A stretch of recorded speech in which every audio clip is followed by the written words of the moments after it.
بوی فوق‌العاده‌ای داره، واقعا بوی شرقیه. سلام بچه‌ها، من رامینم.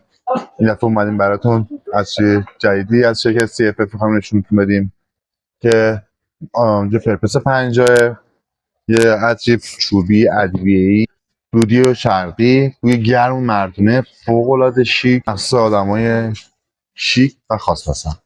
توی حجم 30 میل براتون ترکیب می‌کنیم. ما تو حجم 30 میل 20 گرم اسانس استفاده می‌کنیم، 10 گرم فیکساتور.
بوی فوق‌العاده‌ای داره، واقعا بوی شرقیه.